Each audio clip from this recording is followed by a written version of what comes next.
Everyone, welcome to my channel के education. कैसे हैं आप सभी लोग? आई होप आप सभी लोग अच्छे होंगे। तो आज मैं आप लोगों को डीएलएड सेकेंड सेमेस्टर का पेपर थर्ड यानी जो आपका तीसरा पेपर होता है विज्ञान का, उस पेपर का आज आपको 2020 में जो प्रश्न पत्र आया था उसे सॉल्व कराने वाली हूँ। तो चलिए पेपर को ध्यानपूर्वक सुनिएगा, क्योंकि आप लोगों के कमेंट्स में यही सिर्फ कमेंट्स रहता है कि ma'am previous year question paper को सॉल्व करवा दीजिए। और सही भी है, क्योंकि प्रीवियस ईयर क्वेश्चन पेपर से ही आपके क्वेश्चन पूछे जाते हैं, इसी से सारे क्वेश्चन रिपीट करते हैं। तो जब भी आप किसी प्रीवियस ईयर क्वेश्चन पेपर को पढ़ा करिए तो ये ज़रूर ध्यान में रखा करिए कि कौन सा क्वेश्चन आप में सबसे ज़्यादा पूछा गया है, सबसे ज़्यादा बार पूछा गया है, सबसे ज़्यादा रिपीट किया है। ठीक है, चलिए बिना टाइम वेस्ट के शुरू करते हैं। 2020 में पहला क्वेश्चन क्या पूछा गया था देखते हैं। तो ये है हमारे अति लघुत्तरीय प्रश्न, और इसमें देखते हैं कि पहला प्रश्न क्या पूछा गया है। तो पहला प्रश्न पूछा गया है, नाभिकीय ऊर्जा किसे कहते हैं, इसका उपयोग क्या है। दूसरा प्रश्न पूछा गया है, प्रथम वर्ग के उत्तोलक को उदाहरण सहित परिभाषित कीजिए। देखिए, ऊर्जा से आपका एक क्वेश्चन ज़रूर बनता है, और स्पेशली नाभिकीय ऊर्जा से। उत्तोलक आपसे बहुत पूछा जाता है कि प्रथम वर्ग के उत्तोलक, द्वितीय वर्ग के उत्तोलक, तृतीय वर्ग के उत्तोलक क्या होते हैं। कभी कभी उनके उदाहरण पूछ लिए जाते हैं, तो कभी कभी इस तरीके से पूछ लिया जाता है कि उनको उदाहरण सहित परिभाषित कीजिए। फिर आपसे एक क्वेश्चन ज़रूर पूछा जाता है। आपको मैंने जब बहुविकल्पी प्रश्न कराए थे तब भी उसमें देखा था, आपने क्वेश्चन आया हुआ था कि जल में और वसा में घुलनशील विटामिन के नाम बताइए, या फिर जल में घुलनशील विटामिन कौन से होते हैं, वसा में घुलनशील विटामिन कौन कौन से होते हैं। तो इस तरीके से एक प्रश्न ये आपका कंपलसरी है ये आना, तो इसको ज़रूर देख लीजिएगा। फिर है आपका जल प्रदूषण क्या होता है। ठीक है, ये जल प्रदूषण से क्या उपाय होते हैं, उनके मुख्य कारण क्या होते हैं, ठीक है, उनसे क्या हानियाँ होती हैं, ये सारी चीज़ें पूछी जाती हैं।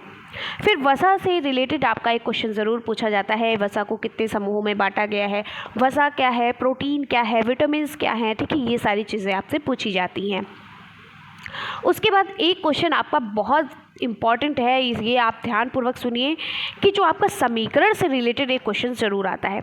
कभी कभी पूछ लिया जाता है कि एसिड का फुल फॉर्म बताइए, या फिर इस तरीके से पूछ लिया जाता है कि सिरके को हम कैसे, उसका रासायनिक सूत्र क्या होता है, उसका रासायनिक नाम क्या होता है।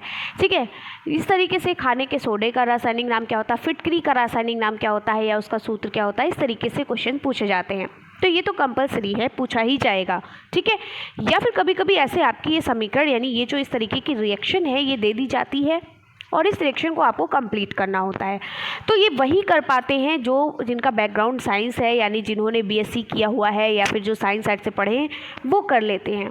लेकिन अगर आप प्रैक्टिस करोगे तो आप भी कर लोगे। ठीक है, इतना टफ नहीं होता है, इजी क्वेश्चन से पूछे जाते हैं। लेकिन आपको एक बात बता दूं कि सेकेंड सेमेस्टर की जो साइंस है वो इजी नहीं है। ठीक है, टफ है, अगर आप पढ़ोगे नहीं तो नहीं कर पाओगे। तो चलिए देखते हैं हम पहला क्वेश्चन, नाभिकीय ऊर्जा किसे कहते हैं। तो आपको पता है कि नाभिक के विखंडन से जो प्राप्त ऊर्जा होती है उसे हम नाभिकीय ऊर्जा कहते हैं। अगर आप इतना पॉइंट भी लिख दोगे कि नाभिक के विखंडन से प्राप्त ऊर्जा को हम नाभिकीय ऊर्जा कहते हैं, यही इसकी परिभाषा होती है। इसका उपयोग क्या है, चलिए पहले नाभिकीय ऊर्जा के बारे में देख लेते हैं। भारी परमाणु के नाभिकों को हल्के नाभिकों में तोड़कर अत्यधिक मात्रा में ऊर्जा मुक्त की जाती है। यानी जो भारी परमाणु होते हैं, नाभिक के जो भारी परमाणु होते हैं, और नाभिक के जो हल्के परमाणुओं में तोड़ करके, उनके भारी परमाणुओं को हल्के परमाणुओं में तोड़ करके क्या किया जाता है, उनसे ऊर्जा को मुक्त किया जाता है। ठीक है, तो ये जब ज़्यादा से ज़्यादा मात्रा में जब हम ऊर्जा को मुक्त करते हैं तो इस नाभिक के जो विखंडन से यानी इसके तोड़ने से जो प्राप्त ऊर्जा होती है, यानी जो उत्पन्न ऊर्जा होती है, उसे हम नाभिकीय ऊर्जा कहते हैं।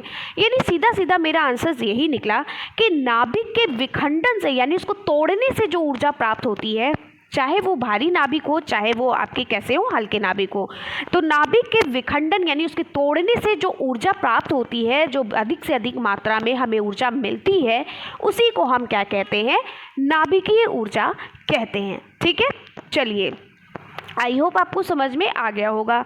तो नाभिकीय ऊर्जा का उपयोग कहाँ किया जाता है, तो नाभिकीय ऊर्जा का उपयोग जो है ये नाभिकीय रिएक्टर में किया जाता है, जिसके द्वारा विद्युत का उत्पादन किया जाता है, जिससे कारखानों में बड़ी बड़ी मशीनों को चलाया जाता है। ठीक है, दूसरा पॉइंट ये है कि इसका उपयोग कहाँ किया जाता है, इस ऊर्जा की सहायता से अनेकों रेडियो एडिटिव आइसोटोप तैयार किए जाते हैं, जिसका उपयोग चिकित्सा वैज्ञानिक अध्ययन के लिए, कृषि के आदि में किया जाता है। ठीक है, तो सीधा सा आंसर हमारा क्या निकला कि नाभिक के तोड़ने से या नाभिक के विखंडन से जो ऊर्जा हमें प्राप्त होती है उसी को हम क्या कहते हैं, नाभिकीय ऊर्जा कहते हैं। ठीक है, चलिए अगला क्वेश्चन आपका पूछा गया था, प्रथम वर्ग के उत्तोलक को उदाहरण सहित परिभाषित कीजिए। यानी जो प्रथम वर्ग का उत्तोलक है उसको हमें उदाहरण सहित परिभाषित करना है।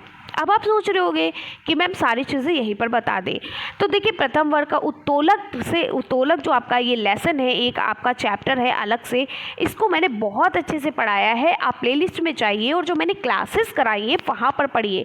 तो इससे क्या होगा, जब आप क्लासेस में पढ़ते हो तो आप तीनों उत्तोलक को एक साथ पढ़ोगे, और जब तीनों उत्तोलक को एक साथ कंपेयर करके पढ़ोगे तो फिर आपको वो चीज़ें अच्छे से याद होंगी। ठीक है, अभी मान लो यहाँ पर प्रथम वर्ग का उत्तोलक पूछा गया है, मैं आपको यहाँ पर पढ़ाऊँ, उसके बाद मान लो अगले आपके पेपर में प्रश्न पत्र जो आया उसमें द्वितीय वर्ग का उत्तोलक पूछ लिया हो, और अगले पेपर में तृतीय वर्ग का, तो आप अलग अलग पढ़ोगे तो उस तरीके से इतनी जल्दी नहीं याद होता है। चीज़ों को कंपेयर करके पढ़ो तो अच्छे से याद होता है। ठीक है, तो आप प्लेलिस्ट में जाइए, वीडियो को देखिए, उत्तोलक करके चैप्टर है उसमें पढ़िए और एक दूसरे से कंपेयर करके पढ़िए, आपको अच्छे से याद होगा और कभी भी भूलेंगे नहीं।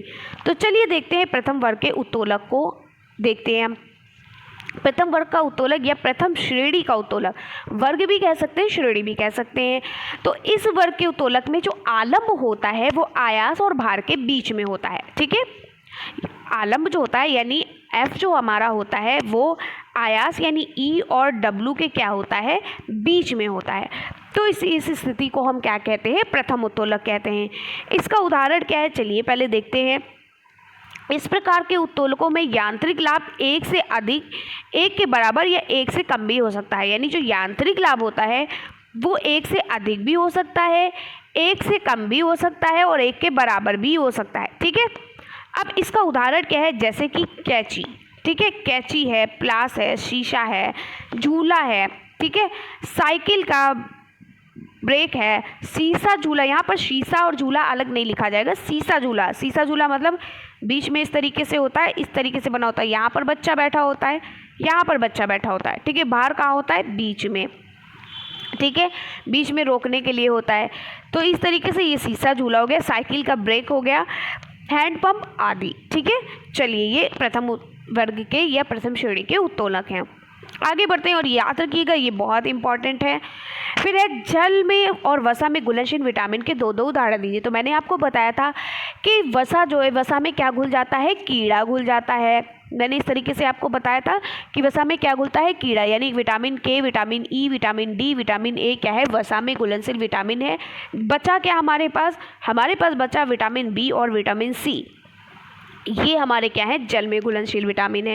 यानी कीड़ा वसा में घुल गया और बचे हमारे पास BC। तो BC हमारा क्या है, जल में घुलनशील विटामिन है, और वसा में घुलनशील विटामिन क्या है, कीड़ा, यानी KEDA। ये क्या है, वसा में घुलनशील विटामिन है। तो यहाँ पर दो उदाहरण के आप दो लिख दीजिएगा। विटामिन बी और विटामिन सी तो आप दो होते ही हैं जल में घुलनशील विटामिन। अब वसा की बात कर रहे हैं तो वसा में घुलनशील विटामिन क्या होता है, विटामिन कीड़ा, यानी ADE विटामिन क्या है, वसा में घुलनशील विटामिन है। दो पूछे गए हैं, आप कोई भी लिख दीजिएगा। ठीक है, चलिए अब अगला प्रश्न है, जल प्रदूषण के मुख्य कारण लिखिए। तो जल प्रदूषण क्यों फैलता है, क्यों जल प्रदूषण होता है, ये पूछा गया है। किस कारण से होता है, ठीक है, किस वजह से होता है ये पूछा गया है। तो जल प्रदूषण हमारा किस वजह से होता है, औद्योगिक कूड़ा, यानी जो भी कारखाने कूड़ा कचरा हम जो भी डालते हैं, घर का जो भी हमारा जो क्या बोलते हैं अपशिष्ट पदार्थ होते हैं उनको डालते हैं, नालियों में डाल देते हैं। ठीक है, इस तरीके से या जल में जो गंदी नालियों से बहकर कूड़ा जाता है, ठीक है, फैक्ट्रियों से जो कूड़ा निकलता है वो नालियों में बहकर चला जाता है जल में। ठीक है, तो औद्योगिक कूड़ा हो गया। कृषि क्षेत्र में अनुचित गतिविधियाँ, ठीक है, जो भी गतिविधियाँ अनुचित होती हैं उनकी वजह से जो होता है। मैदानी इलाकों में बहने वाली नदियों के पानी में गुणवत्ता में कमी की वजह से भी होता है। ठीक है, इसके साथ साथ कुछ सामाजिक और धार्मिक रीति रिवाज होते हैं, जैसे कि जब हम क्या होता है, जब हिंदू धर्म में जब भी कोई व्यक्ति की मृत्यु होती है तो उसके शव को कहाँ पर बहाया जाता है, गंगा जल में या पानी में बहा दिया जाता है। ठीक है, नहाने से, कचरा फेंकने से, इस तरीके से जल में क्या होता है, हमारा जल प्रदूषित होता है। जहाज़ों से होने वाला तेल का जो रिसाव होता है, यानी जो जहाज़ चलते हैं उनसे जो तेल का जो रिसाव होता है उसकी वजह से जल प्रदूषित होता है। इसके साथ साथ एसिड रेन, यानी जो एसिड की जो बारिश होती है उसकी वजह से होता है, इसके साथ साथ ग्लोबल वार्मिंग की वजह से। तो इन सभी तरीकों की वजह से क्या होता है, जल प्रदूषित होता है। ठीक है, चलिए अगला प्रश्न है, वसा को कितने समूहों में बांटा जाता है। तो सबसे पहले हमें पता होना चाहिए वसा क्या है, जिसको हम इंग्लिश में बोलते हैं फैट। ठीक है, बोलते हैं फैट, और आम भाषा में कहते हैं चर्बी। क्या बोलते हैं, चर्बी। ठीक है सॉरी, मेरी तबीयत थोड़ी ठीक नहीं है।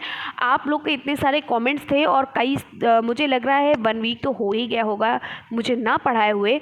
अभी भी मेरी तबीयत ठीक नहीं है, लेकिन बहुत ज़्यादा लॉस हो रहा है। आपको जितनी टेंशन हो रही है उससे कई ज़्यादा हमें भी हो रही है, क्योंकि हमें आपका सही समय पर कोर्स कवर कराना है। इसके साथ साथ सारे क्वेश्चन पेपर जो है उन्हें भी सॉल्व कराना है। तबीयत नहीं ठीक थी, फिर भी मैंने सोचा कि पढ़ा देती हूँ। ठीक है, चलिए तो वसा यानी जिसे हम चिकनाई भी कहते हैं, यानी जिसे हम फैट कहते हैं, जिसे हम चर्बी बोलते हैं। ठीक है, ये शरीर को क्या करती है, क्रियाशील बनाए रखने में सहयोग करती है। वसा शरीर के लिए उपयोगी है, किंतु इसकी अधिकता हानिकारक भी हो सकती है। ठीक है सॉरी, तो क्या है, वसा जो है जिसे हम चिकनाई बोलते हैं, जिसे हम फैट बोलते हैं, जिसे हम चर्बी बोलते हैं, ये हमारे शरीर के लिए क्रियाशील तो होती है, क्रियाशील करने में सहयोग देती है, लेकिन इसके ज़्यादा होने से हमारे शरीर में क्या होती है, हानियाँ भी हो सकती हैं। ठीक है, ये क्या करती है, ये मांस तथा वनस्पति समूह दोनों प्रकार से प्राप्त होती हैं। ये कितने प्रकार से, ये मांस से भी प्राप्त होती है और वनस्पति समूहों से भी प्राप्त होती है। ठीक है, मांस से, जैसे कि मांस में जो हमारे जानवर होते हैं उनकी जो चर्बियाँ होती हैं उनसे प्राप्त होती है। इसके साथ साथ ये वनस्पति समूह यानी कि जैसे हमारा तेल है, ठीक है, मूंगफली का तेल, सरसों का तेल, ठीक है, तिल का तेल, ठीक है, ये सभी सारी चीज़ें क्या है, ये भी वसा ही है। ठीक है, तो ये दोनों से प्राप्त होती है। इससे शरीर को दैनिक कार्यों के लिए शक्ति प्राप्त होती है, यानी शरीर में जो हम दिन भर जो भी कार्य करते हैं उससे हमें क्या मिलती है, ऊर्जा मिलती है, शक्ति प्राप्त होती है। इसको शक्तिदायक ईंधन भी कहा जाता है। ठीक है, अगर आपसे पूछा जाए कि शक्तिदायक ईंधन किसे कहा जाता है, तो किसे कहा जाता है, इस शक्तिदायक ईंधन हम वसा को कहते हैं। वसा 2 समूह में बांटा जाता है, एक तो होता है संतृप्त और एक होता है असंतृप्त। ठीक है, चलिए अब अगला और लास्ट क्वेश्चन आपका ये 2020 का जो अति लघुत्तरीय प्रश्न है, इसका लास्ट क्वेश्चन है कि कैल्शियम कार्बोनेट में, यानी जो CaCO3 है इसे हम कैल्शियम कार्बोनेट बोलते हैं, और ये HCl है इसे हम इसे हम क्या बोलते हैं, इसे हम हाइड्रोक्लोरिक अम्ल बोलते हैं। ठीक है, HCl को। तो CaCO3 यानी कैल्शियम कार्बोनेट के जब हम हाइड्रोक्लोरिक एसिड के साथ क्या करते हैं, जब हम इसकी अभिक्रिया करते हैं, इसका रिएक्शन करते हैं, तो क्या बनता है, तो हमारा बनता है कैल्शियम क्लोराइड और कार्बन डाइऑक्साइड बनता है और वाटर बनता है, यानी जिसे हम पानी बोलते हैं। कैसे बनता है, चलिए आपको बताते हैं। क्या है हमारा CaCO3 + 2HCl, इसको हमें बैलेंस करना होता है जब भी हम रिएक्शन बनाते हैं। तो हमारे पास Ca कितना है, Ca हमारे पास है 1, CO कितना है हमारे पास, तो हमारे पास C कितना है, कार्बन हमारे पास कितने हैं, कार्बन ये देखिए, कार्बन भी हमारे पास कितना है, 1 है। ठीक है, ऑक्सीजन हमारे पास कितना है, ऑक्सीजन है हमारे पास 3। ठीक है, हमारे पास जल कितना है, तो जब भी यहाँ पर इस तरीके से 2HCl लिखा जाता है तो ये इसके लिए भी गुणे में होता है, इसके लिए भी होता है, यानी पर हमारे पास हाइड्रोजन 2 है और क्लोरीन भी हमारे पास 2 है। ठीक है सॉरी, अब हम इसको रिएक्शन करते हैं, तो हमारे पास क्या निकल आया, CaCl2, क्या निकल आया, CaCl2 निकल आया, यानी ये हमारा कैंसिल हो गया। अब हमारे पास बचा कार्बन, ऑक्सीजन और हाइड्रोजन। ठीक है, अब हम क्या करेंगे, यहाँ से हम कार्बन डाइऑक्साइड निकाल लेंगे, यानी CO2 निकाल लेंगे, तो 1 कार्बन निकल गया और इसमें से 2 ऑक्सीजन निकल गए और अभी हमारे पास 1 ऑक्सीजन बचा है। ठीक है, अब हमारे पास 1 ऑक्सीजन बचा और 2 हाइड्रोजन बचे, तो 2 हाइड्रोजन और 1 ऑक्सीजन मिलकर क्या बना देता है, पानी बना देता है। तो हमारे पास क्या हो गया, +H2O। ठीक है, इस तरीके से हमारी रिएक्शन क्या हो गई, कंप्लीट हो गई। ठीक है, चलिए देखिए, रिएक्शन करना आपको जब भी टाइम मिलेगा सिखा देंगे।